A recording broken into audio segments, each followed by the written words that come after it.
Okay, Boker Tov and Chodesh Tov, a good Chodesh. We continue. We are still in this piece by Rav Wolbe in Ali Shor Chelik Beis Marachas Havodah Musaras Perek Shmona Asar Vad Shlishi. In case that wasn't confusing enough, page Shin Tes Vav. Shin Tes Vav 315 Vad Shlishi. How many people did their homework from last week? How many people remember what their homework was from last week? I will proudly tell you that I did my homework from last week. The homework was, you remember Rav Wolbe said, Tafasta meruba lo tafasta, don't take on too much. Begin with a commitment. We're learning about Birchas Hanenin.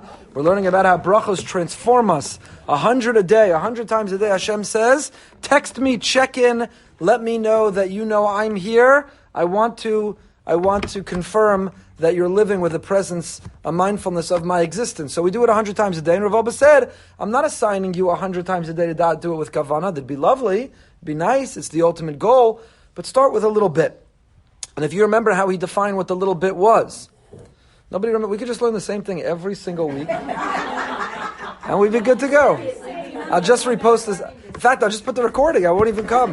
We'll drop off the coffee and press play, and everyone will say, "Wow, what a great class! I never heard that before." Okay, so if you remember, Rav Wolbe said the first bracha of benching a birchas hamazon, benching is doraisa. According to some, it's the only bracha we say, which is biblical in origin. According to others, benching and birchas HaTorah are both. But the first bracha of benching is most significant, and in it we say the words, and that was the mission. If you remember, that was the homework. For these words alone, 4 words, to concentrate for 4 words. Make a commitment to concentrate for 4 words. So particularly when I was in Israel just now, over Shabbos, you wash at least 3 times. You're supposed to wash at least 3 times. So you bench and say these words at least 3 times. And I can tell you, by thinking about those words and what we talked about last week, I was incredibly moved. I don't know if I ever cried during benching before in my life, but I did this week. Because Rav Wolbe reminded us, B'tuvo, b'chein, b'chesed, v'rachamim. Just the opening words of benching. Hazanas ha'olam kulo. God, you sustain the entire world.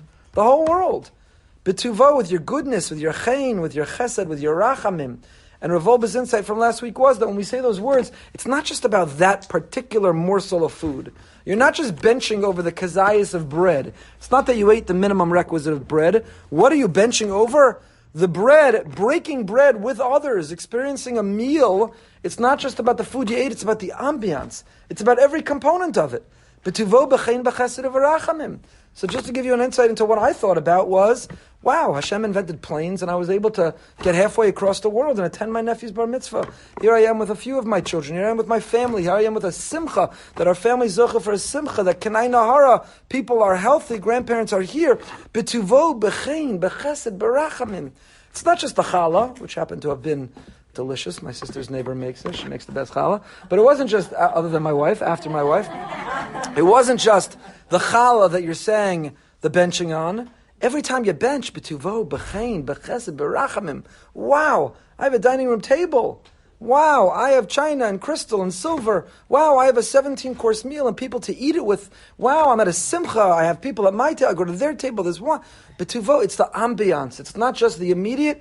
It's zooming out the lens and the gratitude we have for everything. So you all get a big F on your homework. A big fat F. But you can't get kicked out of this school, so too bad. Your punishment is you have to come more often. That's the punishment.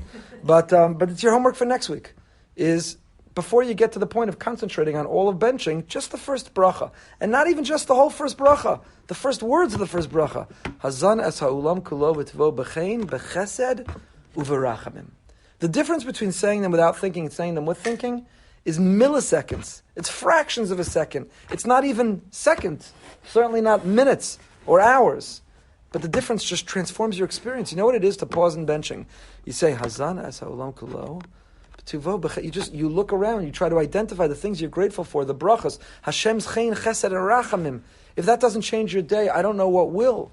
Benching is amazing. You're going to want to run. First of all, as Jews, we always find the excuses. So today's Rosh Chodesh. I should have some bread. I should bench. It's Rosh Chodesh. Yalla v'yavo. It's a good excuse to break my gluten-free, carb-free diet. So Rosh Chodesh, it's not my fault. You can't gain weight. It's Rosh Chodesh. So today's Rosh Chodesh. Make a point of eating bread today. Wash, make a bracha beforehand. But eat the bread, not just because you want the bread. Eat the bread because you can't wait to say this bracha. because you want to be able to bench and say, wow, Hazanas ha'olam kulo v'tuvo b'chein b'chesed u'v'racham. So all of this we spoke about last week. We're up to Vad Shlishi, the third Vad. Rabba malach alachios tatzmenu l'chol ha'pachos. By the way, my flights were smooth there and back. I have no good stories to tell you. Baruch Hashem, it all worked out. I'm grateful to have no good stories to tell you. Rabba malach alachios tatzmenu l'chol ha'pachos masha mimei b'racha shenu mevarchim b'chol yom. It's a hard work. It's difficult to live with ourselves, to minimally concentrate for at least some. That's why Hashem said, give me 100 brachas a day, because maybe 5 of them will actually be focused on. Maybe, 5%, 10%, 20%. And if you do, at least that's something. Elashanu zorkem osan mipinu. We throw them from our mouths. Right? We've talked about Ashiyatzar is tfilas haderech. You're already walking on after you came out of the bathroom. Benching, people are already clearing the table. You're making hand signals to other people about where they need to go, what they need to be doing right now, as you clear the table, as you're benching, That's not a benching. That's not an Ashiyatzar. Shahako, you swallowed the shahako faster than you swallowed the cup of water. That's not a shahako. So instead of throwing it, dismissing it from our mouths, to concentrate. Beracha avodah shanu holchim balo yitachen sheis lamdus bebracha rishona sheberachas hamazon lo tagbia gamas hakamara b'shloshes habrachos habos achareh u'leragel melachtenu nishtadol keis leslamed be'inyan nosaf. So says Rav Wolbe, the key is getting started. If you can concentrate and focus on one or part of one, it can't help but overflow to other areas. I think this is a general cloud, it's a general rule with discipline. When you're disciplined in one area of your life, it tends to overflow and overlap into other areas of your life. If you're good with your eating, you're going to likely start exercising. You go to the exercise, you're going to eat. If you go with your eating and your exercise, it's easier to be careful about Lashon Hara or about davening or concentrating. When a person is in a zone of discipline, that zone encompasses different areas and components of life. And when you're not in a zone, when you're totally out of the zone and you're undisciplined in eating, undisciplined in speaking, undisciplined in watching, undisciplined in time and punctuality, then you're undisciplined. So says Rav Wolbe, the key is not to say, I'm going to be disciplined in everything. The key is get disciplined in something, and by being disciplined in something, it will impact and overflow to other areas as well. When you take on too much, tafasta mirubalo tafasta. So become disciplined, or you try to become disciplined in absolutely every area of your life. I'm never going to look at it. I'm never going to say Lashon Hara. I'm always going to daven. I'm going to concentrate every word. It's never going to happen. Because the first time you fail, which invariably is going to happen, it's going to happen quickly, then you're going to give up on that whole goal of being perfect at everything. So the mission, the goal is not to set the end zone at being perfect. The goal line is not to be perfect at everything. The goal is to choose one thing. One thing. I'm not going to concentrate all benching. First paragraph, Hazana Su'ulam Kulo. And if you concentrate on the first paragraph, if we take that one thing, it can't help but overflow to other areas. B'inyan HaBrachos yesh din kedima. In the halachas of brachos, there is a hierarchy. There is an order. Hevi l'fan of davar sheberchaso borei pri ha'etz, v'davar sheberchaso shahakol. Which bracha do you say first? You have a cup of water, even a delicious cup of coffee, even a mocha, caramel, grande, latte, triple cappuccino, whatever. You have one of those in front of you, and you have an apple. Which bracha do you make first? So, you might be more excited about the coffee. The bracha is, there's a hierarchy. Bori Pri Eitz comes before Shahako. Why? Bori Pri Eitz kodem Mashiach Hashuva Sheina Poteres Al Davar Echad. Because it's specific, Shahakol is generic. It's the catch-all bracha. Bori Pri Eitz is specific to fruit, that which grows on a tree. By being more specific and being more limited, it's more special, and therefore it is higher priority. Orach Chaim Siman Reish Yod Aleph Mishnah Berurah. Kol ma shebracha yoser muvureres hi yoser chashuva. So the principle, the rule is, the more specific a bracha, the more limited, the more narrow, the more significant, the more chashuv the bracha is. That's the rule. Hamotzi Bori Pri Agafen hen chashuvos mikulam. The most significant brachos are hamotzi, because hamotzi you only say on one thing, bread. Bori Pri Agafen you only say on one drink, wine, or grape juice, which is a form of wine. V'kulan chashuvos mibracha shahako she kolalas hakol. So the most on the spectrum, thank you, the most specific and therefore the most high are hamotzi and Bori Pri Agafen, and the least specific and therefore the least priority is the bracha of shahako. Hanisayon meid she'anu misorim yosem mibircha shahako ve'alosanu al das ki kol olam kulo niya b'dvaro shel HaKadosh Baruch Hu. Yoser kasher lanu lehizorer b'birchas hamotzi ki kasher lanu l'tzayil atzmenu shekadosh Baruch Hu mamish hotzi etz alechem min haaretz osalam miyuchad shani omed livtzoa. Says Rav Wolbe, it's kind of paradoxical that As it turns out, the least significant bracha is the easiest for us to concentrate on, and the more specific the bracha, the harder it is to connect to. So, for example, the bracha of Hamotzi, God, you're motzi lechem min haaretz. Have you ever seen a miracle where God extracts bread from the ground? Bread doesn't go from the ground. Wheat grows from the ground. Barley, oats, rye, spelt. Grain grows from the ground. And the human being has to plow and plant and harvest and thresh and winnow and grind and knead and bake. So, hamotzi lechem min haaretz, you don't really see Hashem as bringing bread out of the ground. You see Publix and Winn-Dixie as providing bread on the shelf. And Baruch Hashem, that company reversed its plan and we'll still have kosher bread going forward. Where would the Jews be without Entenmann's? It was a great act of, averted a great act of persecution and anti-Semitism. Baruch Hashem. We still have our Entenmann's. So, hamotzi lechem min haaretz, it's hard to connect to. Borei pri ha'etz. You create the fruit. That's hard. Shahakol nihiyeh bidvaro. God, you created everything, the whole world, with your word. The ultimate speech recognition. You spoke, and the world came to be. That you, God, created specifically the Pri Hagafen. You created the grape.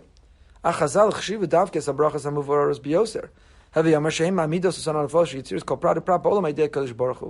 even though it's kind of paradoxical and backwards to the way we think, the truth is the more specific, the more narrow, the more detailed, the more we can tap into God's greatness, and the more the bracha can transform us.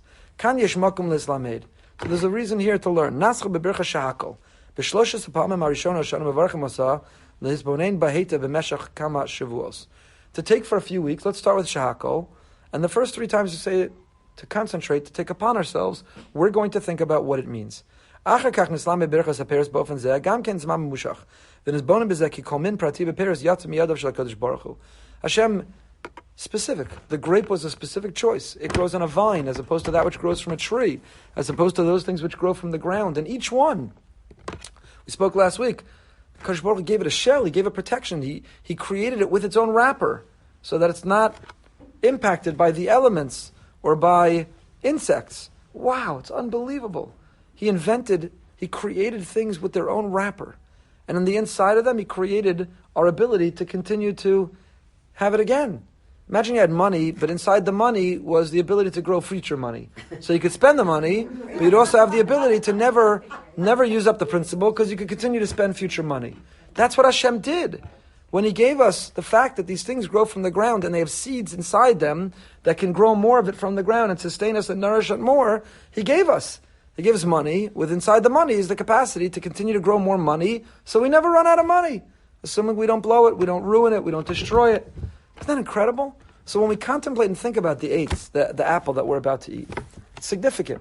I got pulled over, I do have a story. I got pulled over in customs on the way, random selection, on the way through Miami airport, and they said, do you have any, there were fruits and vegetables and animal parts and all that kind of stuff. I once got pulled over for an animal part because I had a big chauffeur I bought in Israel.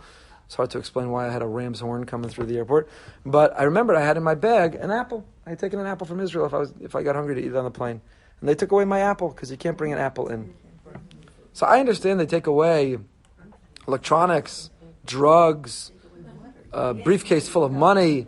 But a little apple? What's the matter with my apple? It looked good. It was a pretty apple. It was no soft spots, not blemished. What were they worried was coming in with that apple? But you see the significance of an apple. Got to declare it at customs. I didn't declare it. I have to declare. I hereby declare I have an apple. Borei peri ha'etz. So it's enough to declare customs. It's enough to declare to the world, Hashem, Borei peri ha'etz. The bracha you're making on that apple is a declaration. I hereby declare. I'm going through customs of this world, and I declare. This apple is incredible. It's got a peel, and it's got seeds, and it's delicious. And if you dip it in peanut butter, geschmack, it's unbelievable. Hashem made peanut butter too, peanuts. You never had apple and peanut butter? Somebody bring Essie some apples and peanut butter. It's the greatest snack. So when we concentrate, whether the shahakol generic bracha, and we spoke about last week, the shahakol includes within it also the ambiance. We talked up the markup. When you go to a restaurant in Manhattan, you pay for 10 times more, but there's very, very same food that you could have bought on the other side of the bridge. Why are you paying 10 times markup? Ooh, the ambiance of Manhattan. Psh, pay for that ambiance of sitting on top of the person next to you who eavesdrops on your conversation, and the ambiance and the. They explain they're paying 10 times more rent. Why are they paying 10 times more? Right? The ambiance, the real estate, the location. The point is, shakol niyeh b'dvaro. I'm not just making a bracha on a simple cup of water, making a bracha shakol. Wow, the ambiance of this world. It's a clear sky and the sun is out and it's beautiful. And shakol, I'm in a room and there's air conditioning, there's light, sitting in a comfortable chair. I'm about to drink this cup of water. The bracha is not just on the cup of water. The bracha is shakol. It's on absolutely everything. So whether it's the ambiance and the generic of shahakol or the specific, borei pri hagafen, it's about the grape, it's about the apple, it's about the orange. So Rav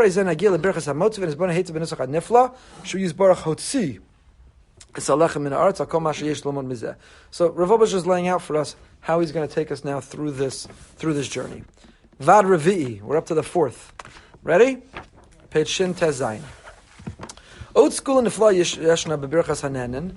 Hey nos tam chadash lahana atzma. Bo urei maimer chazal b'yalkut shemoni tehillim lamed daled. And here Rav Oba says there's another very, very powerful idea within birchas hanenin, and it gives us a new idea and a new notion into the very idea of hana'ah. What are these brachas called? What's the bracha called? A birchas ha-nehenin. It's a birchas ha-nehenin. What's hana'ah? Pleasure, joy, enjoyment. It's a birchas hanenin. Asal lahanos min olam hazeh b'lo bracha. You can't benefit from this world without making a bracha. Whether you're imbibing food or a pleasant aroma, you can't get the pleasures of this world without paying for it. And the currency we pay for it with is a bracha. So let's better define and understand what does it mean, hana'ah. What are we making this bracha on? Tamu re'u ki tov Hashem. It's a pasuk in Tehillim. We say it Shabbos morning, Psuke de Zimra. This was my bubby's favorite pasuk. I was laughing at me. I've become so predictable. This was my grandmother, my bubby's favorite pasuk when she was healthy, but the end of her life, even when she was sick and in a hospital bed. Ta'amuru, taste and you will see, ki tov Hashem. Taste and you'll see. Sometimes you believe in something so much, you say, just taste it. Just taste it. It was her favorite practice also, kindlech. Just taste it. You'll like it. You'll eat it. Enjoy it. I don't eat that. I don't like that. I don't eat that food. Just taste it. I promise you'll like it. Just taste it. So the Rebbeinu Shalom says, Tamuru'u ki tov Hashem. If you try a life of emunah, just try it. Just taste it. And you'll see, ki tov Hashem. Hashem is good. Several summers ago, we took our kids to the Coke factory in Atlanta. We took a tour of the Coke factory, which ends... I would suggest going to the Coke factory in the morning, not the evening, because it ends where every kid gets a Coke cup and unlimited supply at these machines of 4,000 flavors of Coke. They could drink as much as they want, and they'll stay awake for the next 3 weeks. So, the Coke factory. So at the beginning of the tour of the Coke factory, they talk about the history of Coke and when Coca-Cola was invented, and the marketing and the advertising and the bottling and the plants and where and worldwide. It's a fascinating tour. But do you know how Coke began? It was not a bottled drink, it was a syrup. And it was sold in pharmacies. And at the counter of the pharmacy, there was like the vat of the syrup. And you would take some syrup and you dilute it with water and mix it. And you would drink this magnificent beverage called Coca-Cola. So they struggled at first because who was going to buy this funny syrup and mix it and buy it? So you know what they did? I still remember that they showed this at the beginning of the Coke Museum, the Coke factory. And what did they do? They said, taste. Just take on your own. Don't pay. Just taste it. And that built the dynasty of Coke, a multi-billion-dollar company. Why? Ta'amuru'u kitov. They said if you taste it, we're convinced that if you taste it, you like it. Like if you go through Costco and the little nibble of the thing. Right? So some people look forward to retiring to be able to hand out in little doilies some shtickle, whatever they're giving out over there. Crackers, hummus. So taste it. Why do they do that? Why are they giving that out in Costco? Because if you like the millimeter of cracker that you were allowed to taste, then you're going to buy in bulk enough to eat the cracker, li'olam vayad, till Mashiach comes. So Tamuru'u, just taste it, and then we got you. So the Ribono Shalom, David HaMelech says the same thing. Tamuru'u ki tov Hashem. If you live a life without emunah, you can be an outsider, but I don't like that food, and I don't like that taste, and that's not my taste, and I don't want to eat that. You could be on the outside of it, or you could say, and deprive yourself of something you could enjoy your entire life, that if you would just taste it, and you'd acquire the taste for it, and you'd realize it's delicious, you could enjoy that the rest of your life, that delicacy. But stubbornly, our children, or we, don't want to try new things. So we say, no, it's not my taste, and I'm not interested, and I don't like that, and I never eat that. caraway seed, whatever. It's not my stuff. I don't eat that. I don't go near that. I don't taste that. Tamu, just taste it. And next thing you know, you're going to acquire a taste to enjoy a delicacy the rest of your life. And there's no delicacy more delicious and greater than the Ribono Shalom. Tamaru ki tov Hashem. Amar Kadosh Baruch Hu. Have a mekayim kol mitzvah shenasati lecha b'Torah. Fulfill all the mitzvahs I gave you in the Torah. Imachalta mipeiros ha'aretz u'min ha'ilan.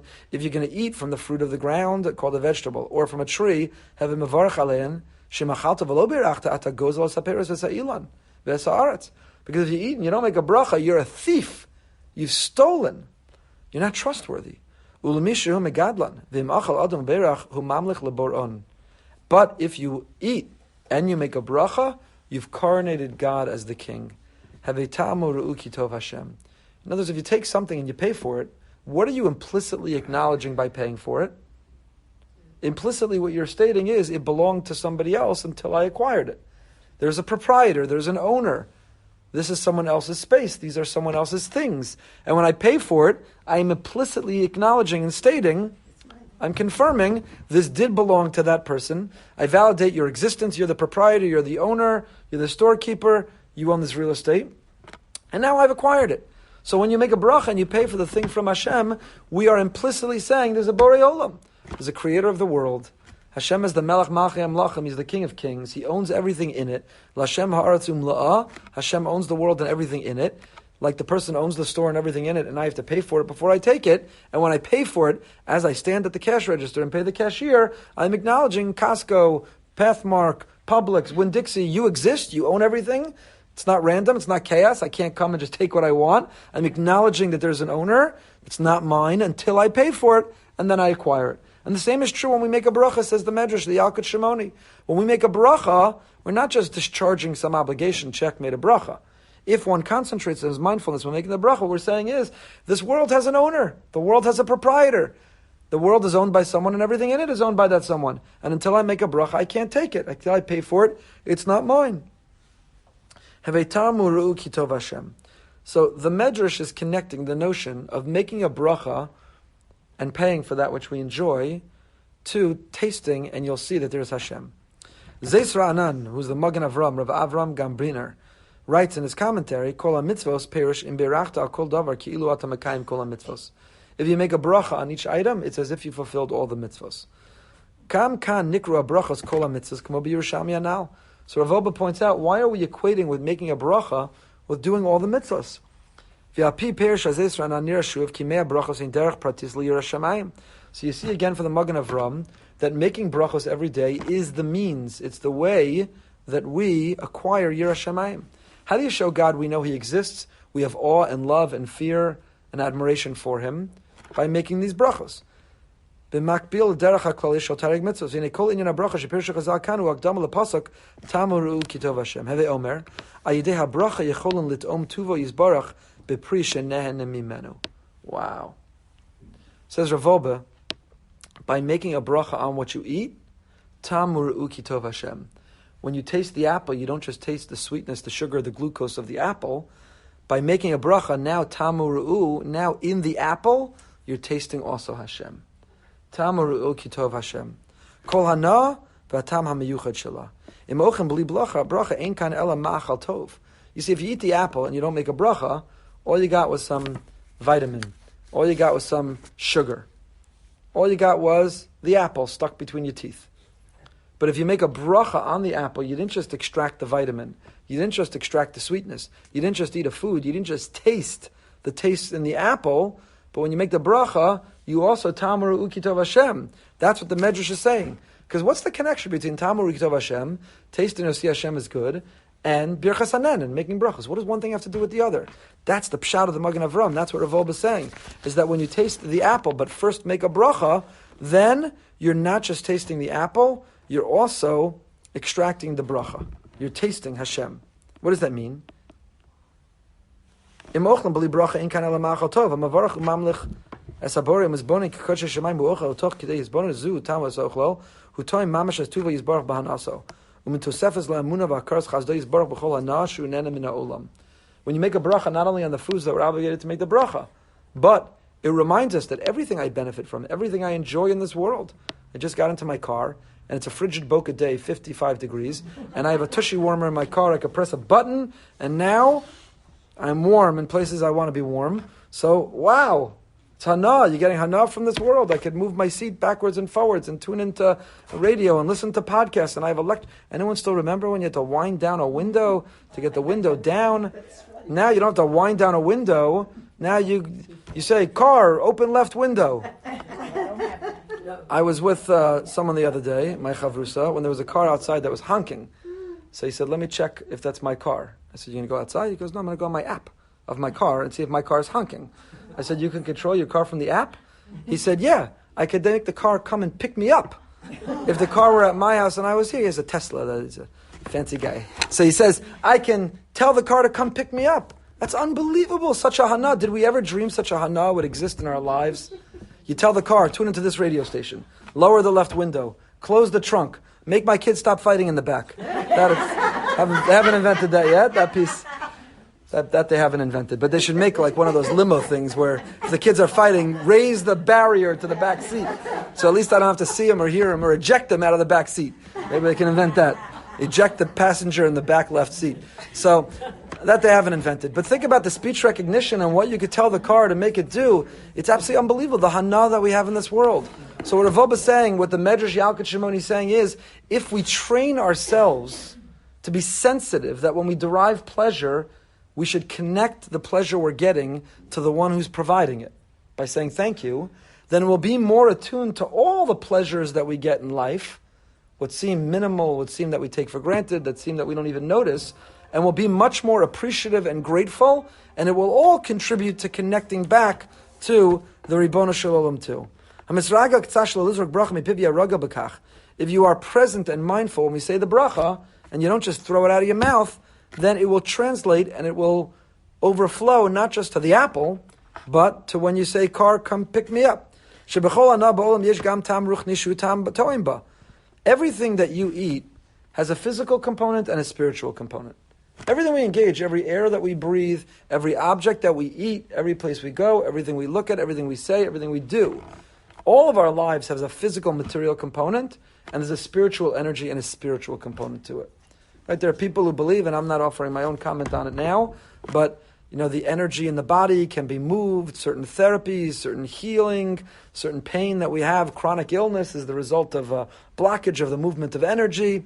What does that mean? It means that there's the physical body and physiological symptoms and physiological treatments, and then there is that which can't be seen. There's an energy that exists. I think even Western medicine acknowledges and recognizes, there's a debate on the spectrum to what degree can you move energy, control energy, heal through energy, but everybody agrees. So just like there's the physical body, which is visible, and there's the invisible energy of the body and of the world and that we put out to one another, there's also this spiritual energy that is intrinsic and implicit and inherent in everything that we do and everything that we eat.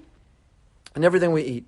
V'das l'navon nakel, ilu haya adam mevarach mea brachas b'yom b'kavana, v'ayidei zeh haya tov murah, tov Hashem mea pam b'chol yom b'chol hana asov. So if 100 times a day you make a bracha, and 100 times a day you stop and you say, this is not stam, an apple. The Ribono Shel Olam is found in this apple. Hashem is in my apple. And when I eat my apple, I've connected with Hashem. I feel His love, its juiciness, its taste, its sweetness. The fact that it's available for me. I didn't have to grow a tree and climb it and pluck the apple. I went to a store and I paid, and it wasn't prohibitively expensive, and I have an apple. I didn't buy the organic one, so I have an apple. I have an apple. So, and you say a bracha, wow, Hashem's in the apple, and Hashem is in the cholent, and Hashem is in the kugel, and Hashem is in the challah, and Hashem is in my cup of water, and Hashem is in my cup of coffee, and Hashem is in everything. 100 times a day, I see Hashem in the physical world. 100 times a day, I transform the physical from just physical, and I elevate it to also being spiritual. Kama kedusha, kama emuna, kama hakaros hayamamshich al atzmo. How much holiness, how much faith, how much recognition would you add to yourself?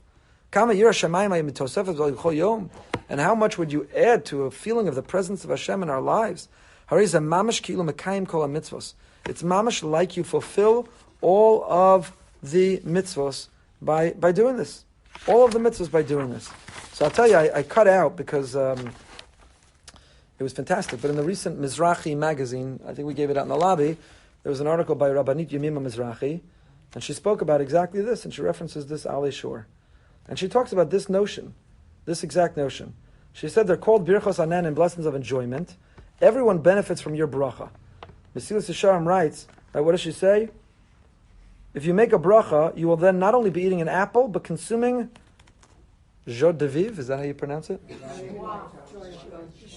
Whatever. Health, charm, and success, and not just for your body, but for your children too. For the bracha expands all of your surroundings. When you make a bracha in the Tamuru'u, when you eat that apple, if you say that bracha out loud and your children see you say, hold on one second, I have to make a bracha. And then you close your eyes and you make a bracha and they see that Mami or Abba are not just eating food, but they're connecting with Hashem, then you have brought health, charm, success, not just for your body. You haven't just added nutrients to your body, you've added spiritual nutrients to the entire environment around you. It's birchas hanen, and she says in the plural, because it impacts not just you. When you make a bracha and you do it aloud, you've impacted the entire environment, the entire atmosphere. You've changed everything around you. The entire environment is raised.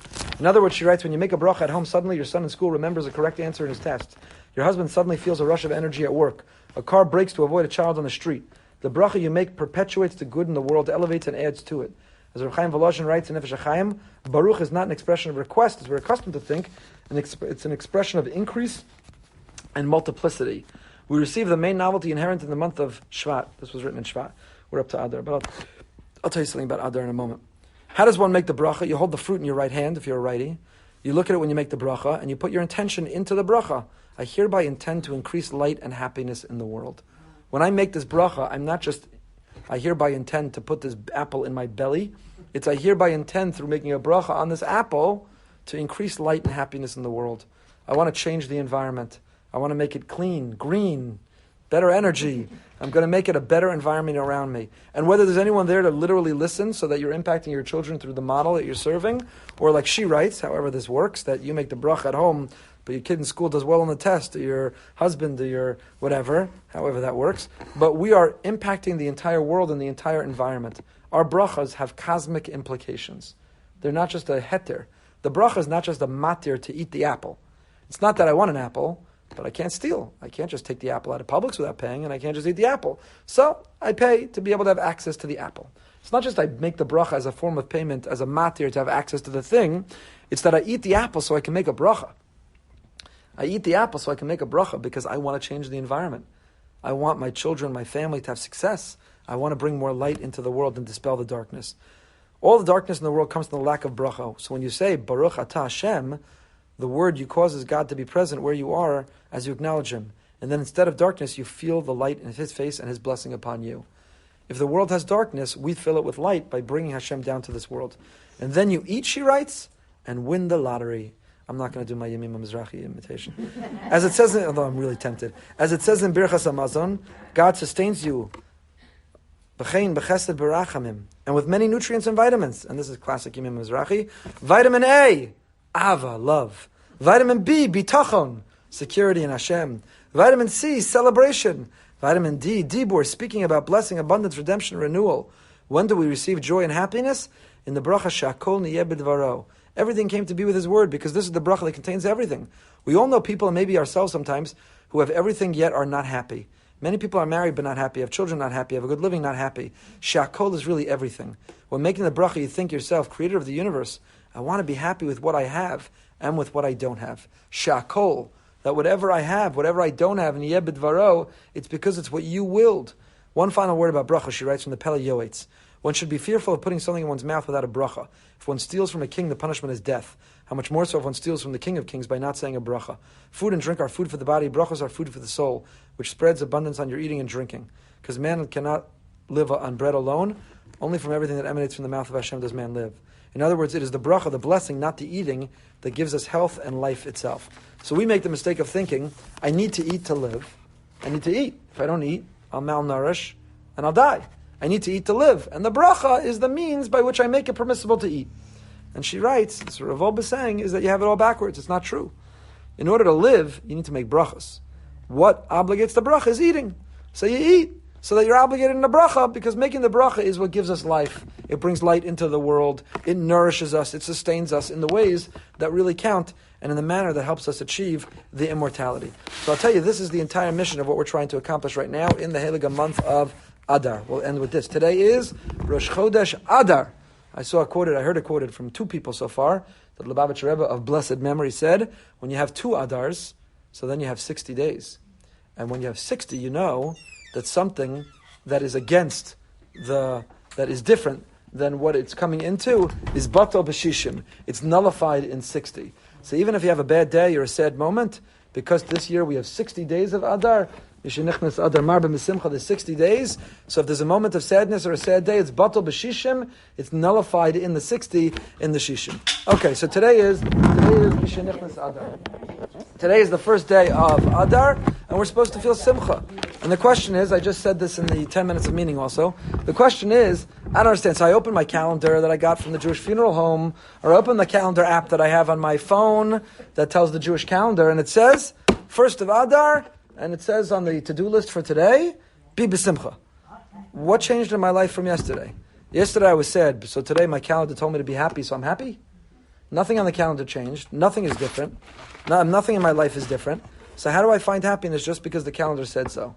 Does that make sense? Is that reasonable? Is that rational? How exactly does that work?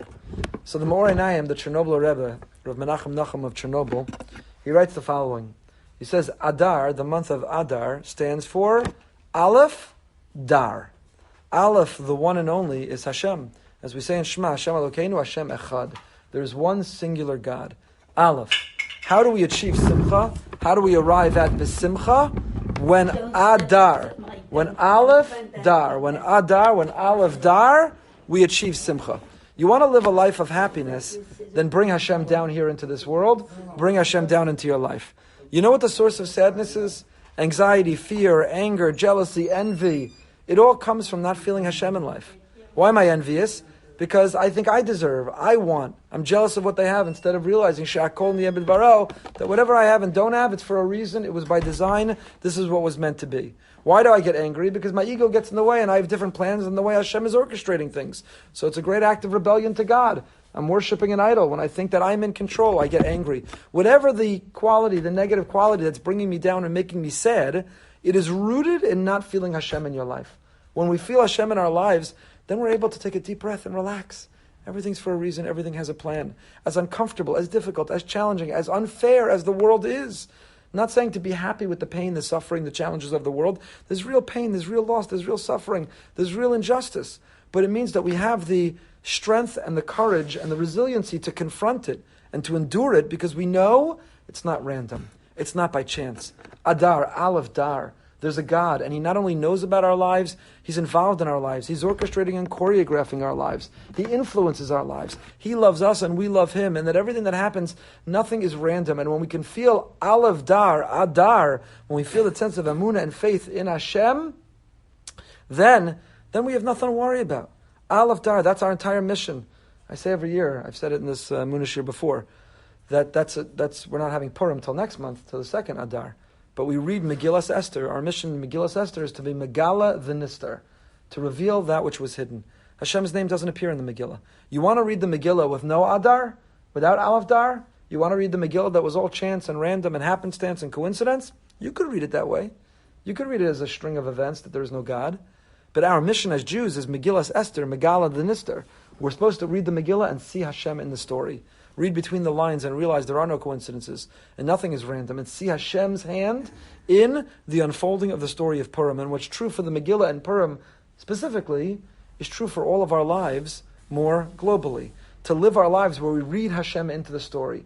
That whatever is happening or we ever hope to happen is all the result of Aleph Dar Adar. It's all coming from Hashem. To give Hashem a sense of Adira B'Tachtonim. Hashem is not just abstract and distant and conceptual. Hashem is present and involved in our lives. We relate to Him, we love Him, we connect with Him, we feel Him. We feel Him.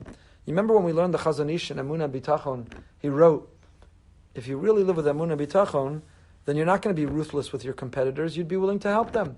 Because you realize Hashem has enough to make both of you millionaires. So you own a store and someone opens the same store across the street. So if you have no Amunah, you're going to try to undercut and go to the distributors and put them out of business and market and lower your prices. And you're going to be ruthless in business because you fear he's going to challenge your parnasa. But if you have Amunah and Bitachon, you know what you're going to do? You're going to walk across the street and say, how can I help you get started with your business? Because HaKadosh Baruch Hu runs the world. If He wants only one of us to succeed, He'll choose which one. If He wants both of us to be billionaires, we'll both be billionaires. So I saw a story this week, I may write about it in the weekly. In Brooklyn, there was a store that burnt down. There was a fire and it burnt down. And that store, I think it was a fish market, that store's competitor said, come, open your store in my store. You'll do your business in my store until you're back up and running in your store. And when interviewed, he talked about Hashem is the one who provides the parnasa, is enough for both of us. How rare to see it actually applied, this emunah, that individual, aside from the enormous kiddush Hashem they made with that public story, v'mishenichnas adar, aleph dar, that's not just keeping Hashem in shul and the siddur, or nirtz Hashem, be'ezros Hashem, that's putting Hashem into practical real life. When we're faced with challenges, or when we have joy and success, aleph dar, adar, to feel Hashem. You want sadness?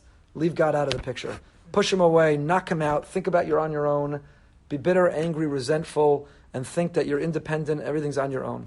You want to feel comfort, you want to feel confidence, you want to feel happiness, then adar, aleph dar. See Hashem, welcome Him, lean on Him, trust in Him. Be angry at Him is also a form of adar.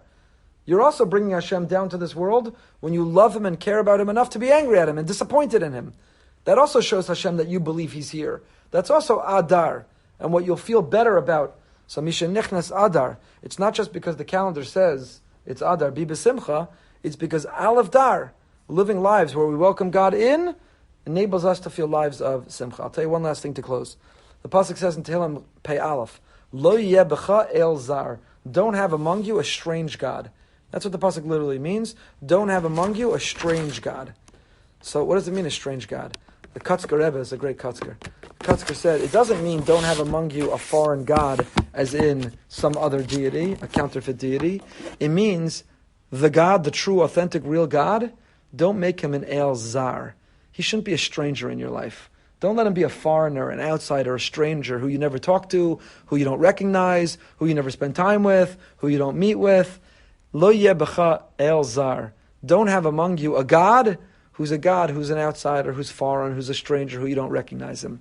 Instead, our mission is Adar, Aleph Dar. Bring Him down, connect with Him, feel Him, and the result of a life of doing so will be a life of Mar ben Besimcha, we should all be Zocha, to have a good Chodesh, and to feel only the greatest and the highest joy.